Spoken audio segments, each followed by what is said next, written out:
What if your coziest hoodie could also be your most creative project?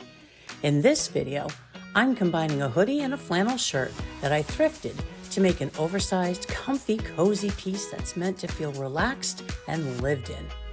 This one's all about getting creative with upcycles and making something unique, rather than following a strict pattern.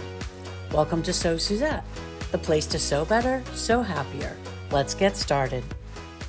So I have this maroon, black, white with a little light pink stripe going down the center plaid shirt. And I think it went really great with this sweatshirt that I found here that's got this Year of the Dragon graphic on there, distressed graphic. I have an idea in my head, I guess.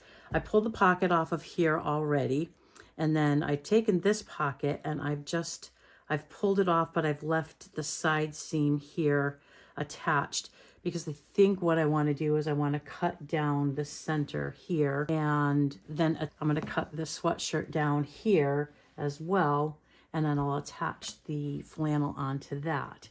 I do like that look that I've seen online.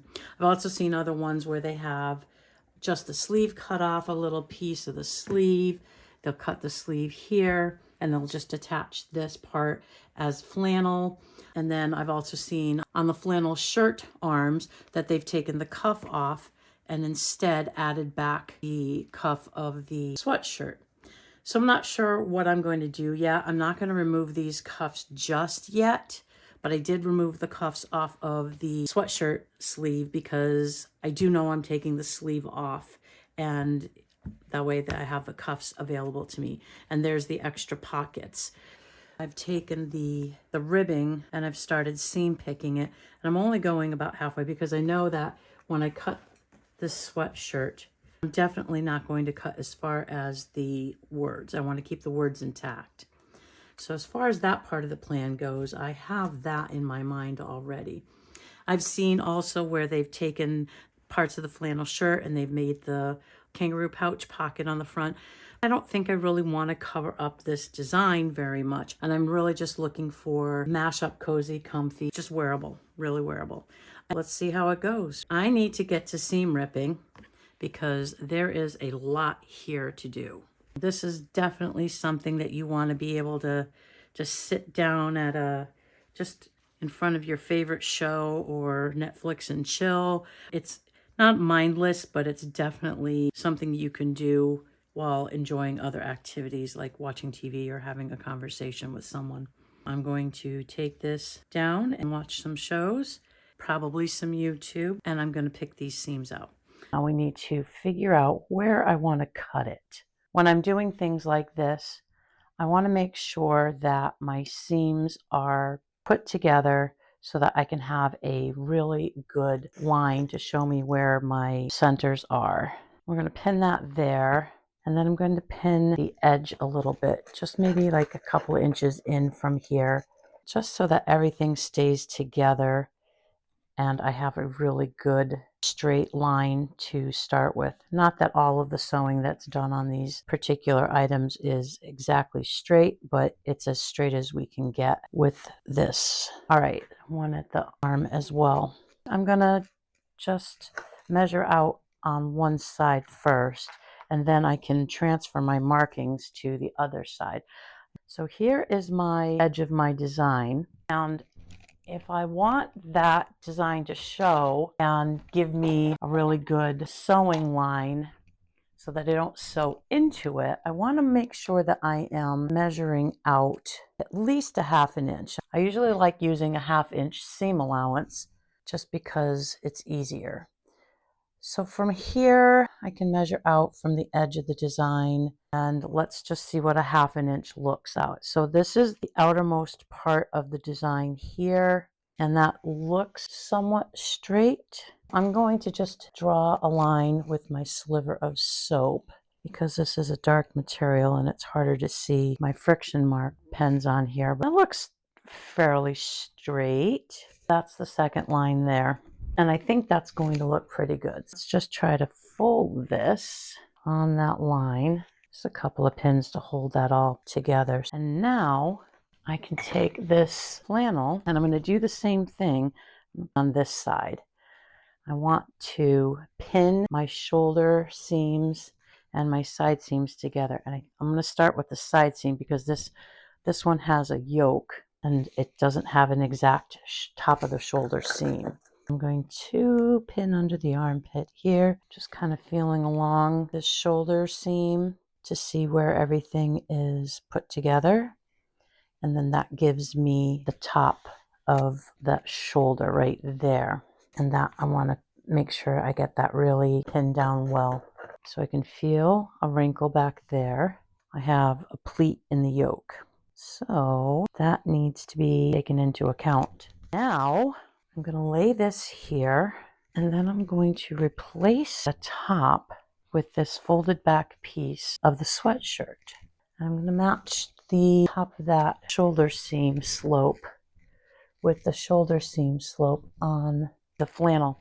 I don't necessarily need to match my neckline, especially if I want to give this a little bit more width.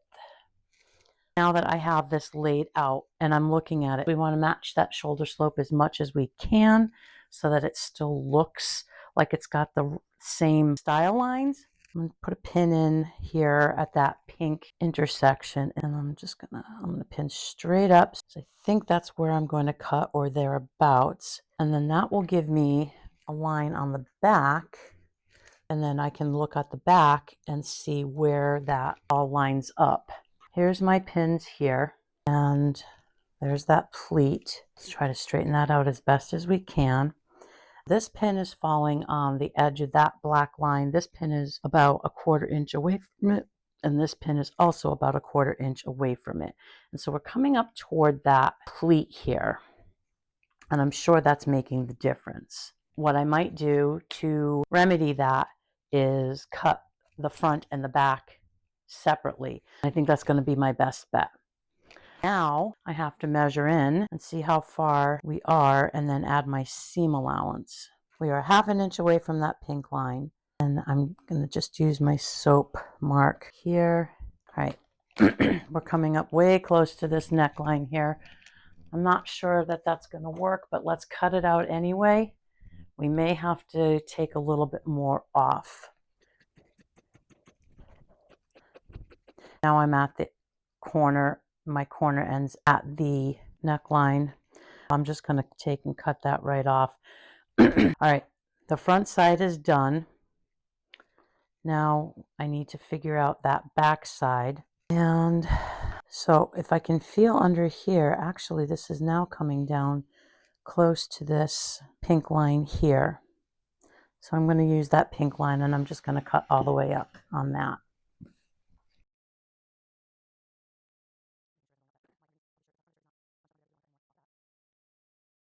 And the nice thing with plaids is if they were lined up to begin with when they were originally sewn, then you've got a nice straight cutting line. All right, I'm just going to nip into that yoke so that I have my cutting line here. So I'm going to make sure that I'm lining that up, and then I can cut through, and that'll give me a nice straight cut. Now I can open this shoulder up, and we can see, I think that'll be fine. Let's take and just try to blend that. Let's get the curve that a little bit, and then that'll just blend in nicely as we're sewing. Okay, so that's one side. Now we just have to take and transfer all of this to the other side and cut the edges off of the sweatshirt, and we'll be ready to sew that one together. That is approximately 1/2 inch away from that pink stripe. So that's where I'm going to measure all the way down and give myself a soap mark so I can cut on it. Let's give that a quick cut, and we'll do the same thing here. Just take and trim that collar back right off of the yoke.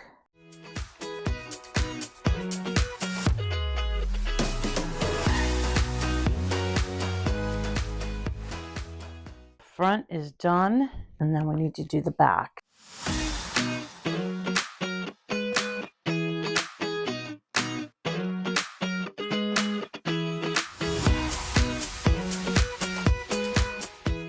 Okay, scrap pile. That's for our shirt. That's for our shirt. Put those aside for now. And then let's cut us up a sweatshirt. Lay this flat. Get that waistband out of the way. Make sure the sleeve is out of the way in case we ever want to use it on something else. And this one I think I am going to use the rotary cutter. And here we go. All right. Whew, no going back now. That's it. One done. Let's do number 2. Do the same thing. We're just going to use this one as a measurement.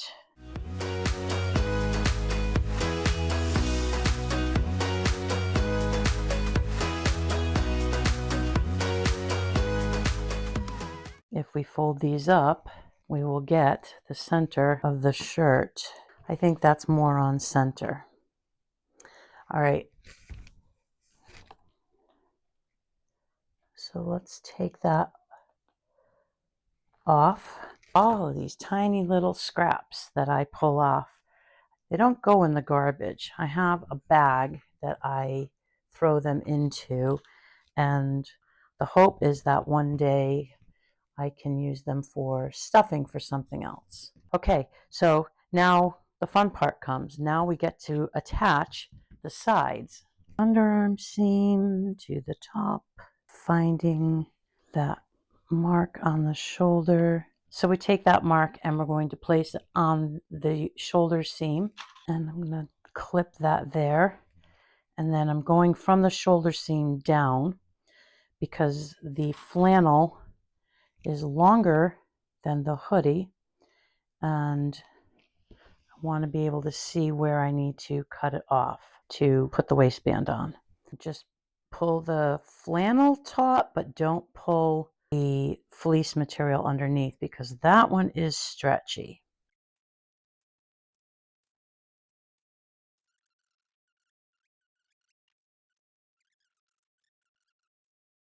Okay, so this one's ready to go to the sewing machine. We're just going to sew the pieces of the flannel directly to the sweatshirt fleece, and then we'll reattach the waistband.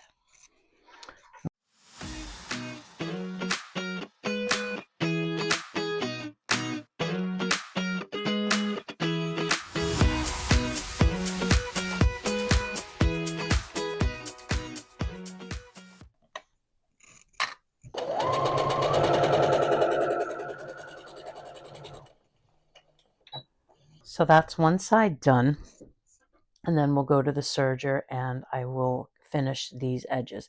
Now, if you don't have a serger, it's no problem. You just use a zigzag stitch.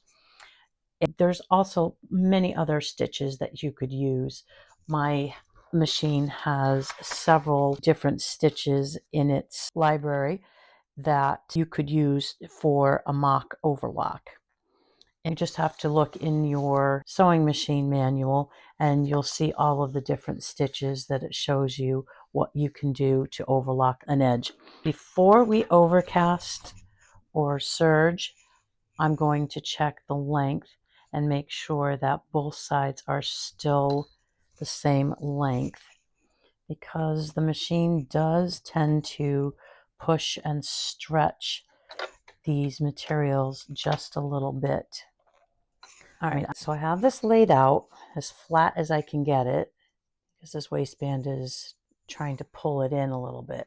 And then I'm just going to take my ruler. I'm just going to connect that edge with this edge.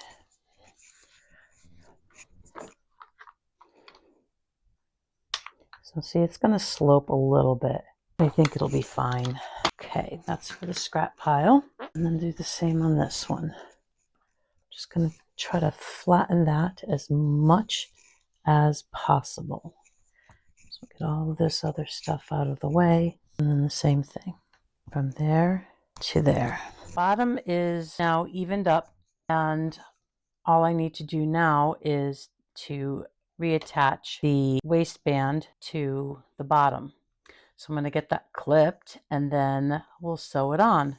So when trying to reattach my waistband to the new shirt bottom, I'm still going to take the seam of the waistband and find the side seam of the shirt and connect those. I'll use a pin just to keep everything tucked.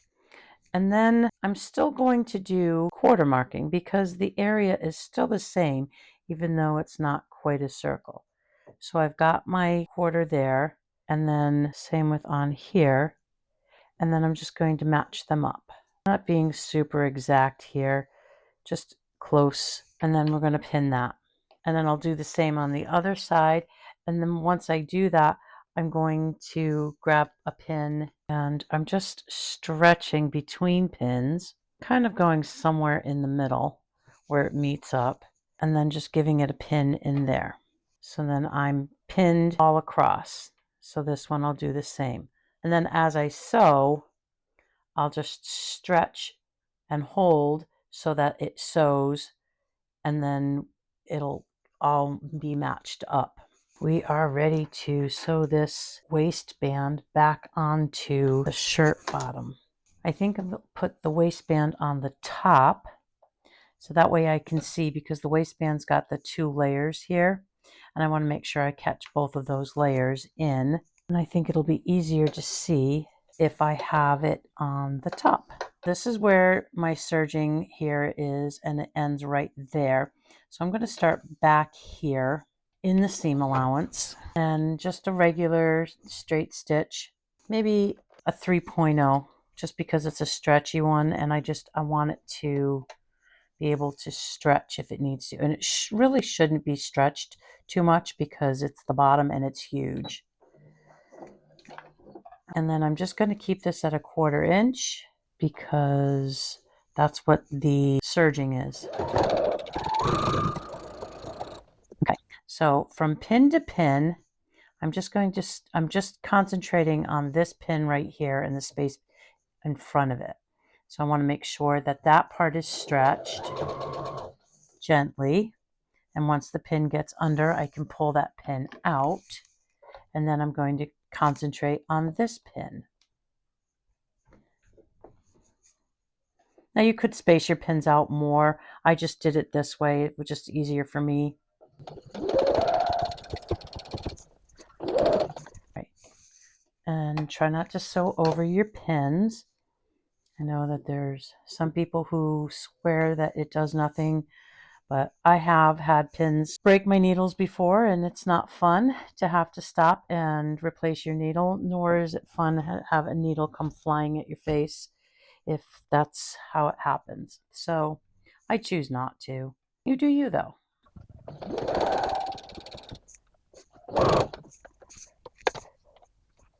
All right, this is the seam, and there are 2 seams inside the waistband and a flat felled seam on the flannel, so it's going to be pretty thick. So let's get out the Gina-majig and use whatever hump jumper you choose. If it could just be a piece of fabric all folded up, I use that as well. I just happen to have this handy. And if you haven't seen anything like this before, what it does is that it raises the presser foot up in the back so that it's not sitting at an angle over the seam, because it won't give the right pressure and your stitches won't look even. And there it is. Nice. So we'll just get that out of the way.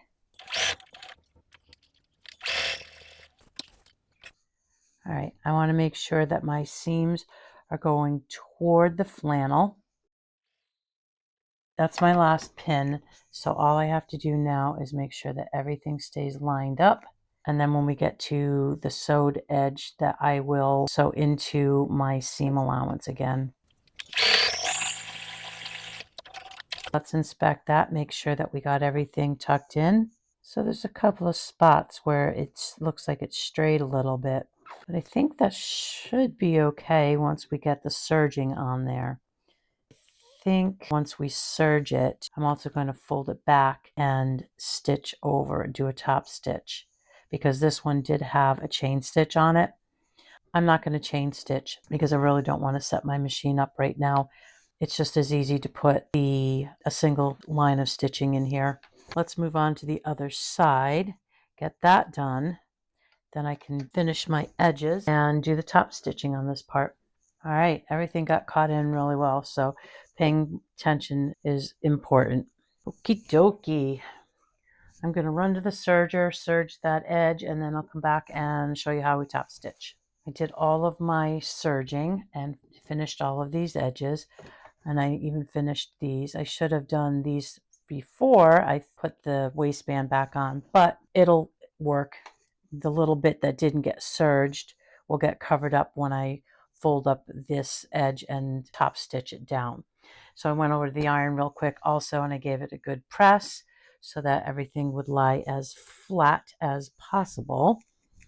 And now we're just going to do our top stitching. And this is going to get a little tricky because it's all going to be inside out, but we need to top stitch on the right side. I'm going to slide my sweatshirt underneath, and I want the side that has the hump on it to go to my right, to the right of my needle, or to the right of my presser foot. Because what I want to do is I want to ride this part of my presser foot right along the edge here so that I can get a really good top stitch, a really even top stitch. And put my needle in a middle position so that way I can get it a little bit wider. Okay. 3.5 is the length of my stitch. Let's pull and stitch. And for a top stitch, I'm probably not going to back stitch. I'll just bring the threads to the back and tie them. And I'm trying to kind of bunch up a little bit of the sweatshirt before the needle because a lot of it is hanging down on my lap and it's dragging as it's coming up and over the edge of the sewing table, and you can feel the machine struggling to pull it. So I want to have as much on here as I possibly can so the machine can just do its thing. Okay, now I can get the bulk of the shirt on the table.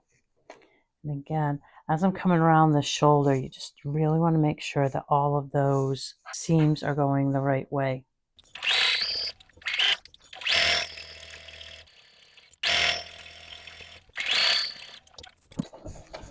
Okay, so again, same thing, no back tack, just leave a longish thread, and we can pull that to the back and tie it after.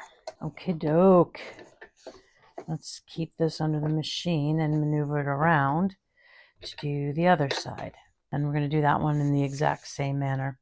And I'll do that, and then we'll be back and we'll top stitch the waistband. Okay, so the last side is done, and we're just going to take those tails and tie them off before we start the top stitching of the waistband.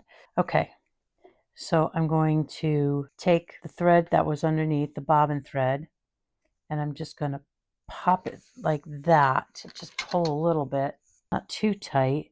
And there's my loop, the last loop there. And then if I put the needle through that, that brings both of those threads to the back side, and then you can just tie it.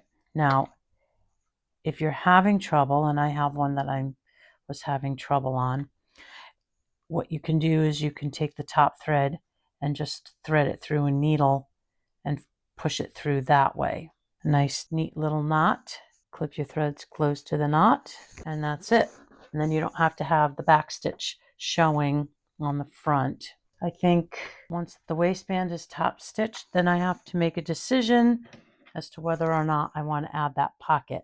So that pocket is still on that, I believe it's the left side, and I haven't sewn it down yet because I haven't decided if I wanted it on there. So I have to open up the sweatshirt and see what's going on and if I want to do that. Now that top stitching for the panels is done, let's work on top stitching for a waistband. And again, you want to top stitch from the front side. And so this one isn't going to work out in the same manner because otherwise I'd have to have the bulk of the whole sweatshirt in the throat of my machine, and I don't want that. So I'm going to line the edge of the fold here with my 1/4 inch mark on my foot, and I'll ride that along, and we'll just keep it there. Same thing, no back tack, just pull the thread through at the end, still at a 3.5, and a straight stitch, and just gently tugging to make sure that, so sometimes the folds, they get a little bit more bulky, and you want to make sure you're pulling. See how much that's pulled away? So just make sure you've got everything nicely pulled away there. All right, we are now coming up to the last few stitches. I'm just making sure that my bobbin and upper thread are out of my way.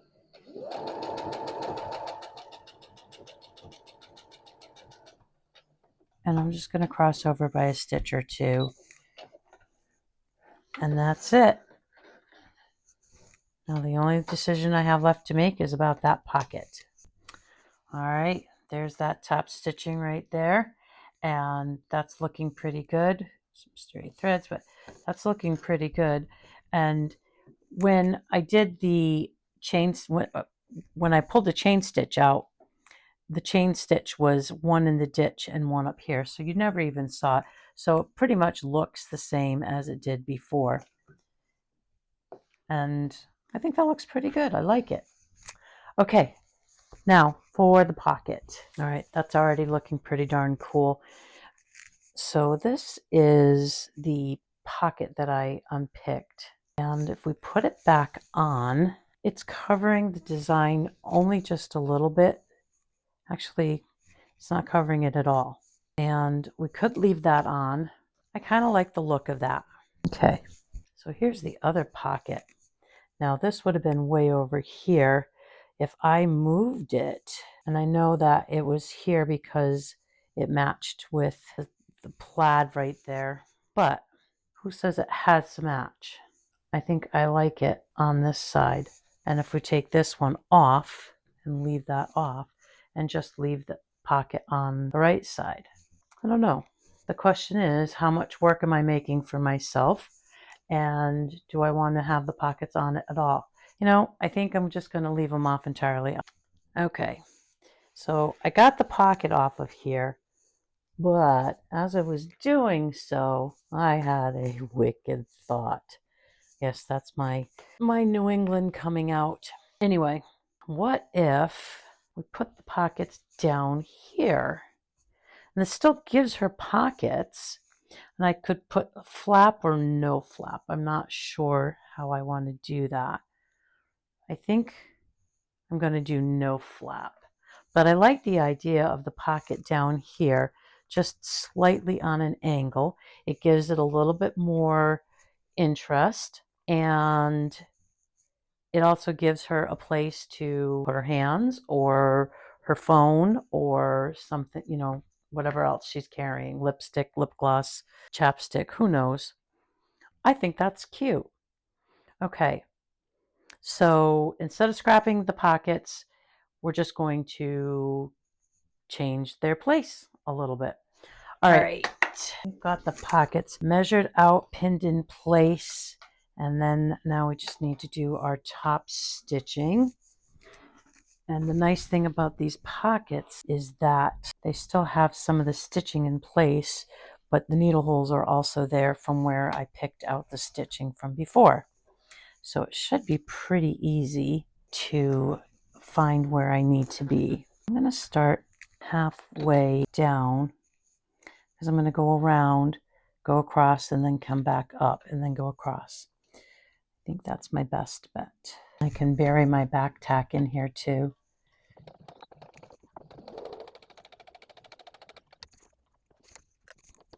So I do need to be careful because the waistband is pulling my flannel out of shape. So I want to make sure that I keep everything flat. So I really kind of have to stretch this here.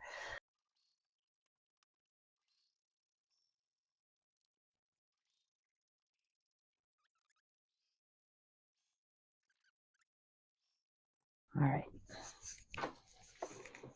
Now we're going to just come across the top for a couple of stitches. And then we're going to turn the whole thing. Alrighty, so come down and we're going to come across just a couple of stitches until we get to right to the spot where we need to be, and then push all of this bulk through so we can turn and then come back down.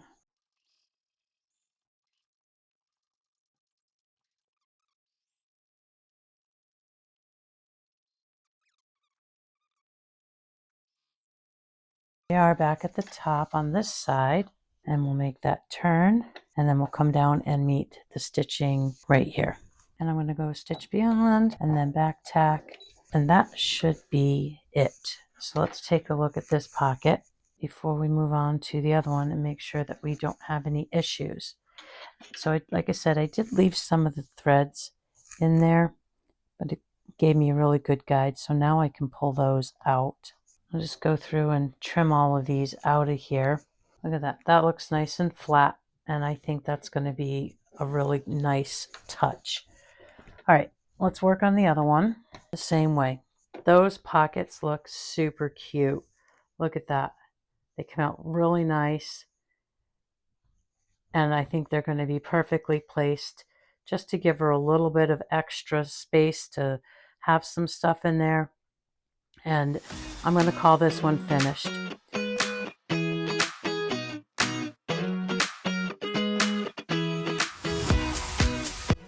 This was such a fun, creative upcycle. I love how it came together. And to make it even more special, I made this one as a gift for my granddaughter. And yes, there was a second hoodie. That story's coming later. If you enjoy creative upcycle projects like this, please let me know in the comments below. Thank you so much for watching. Until next time, sew better and sew happier.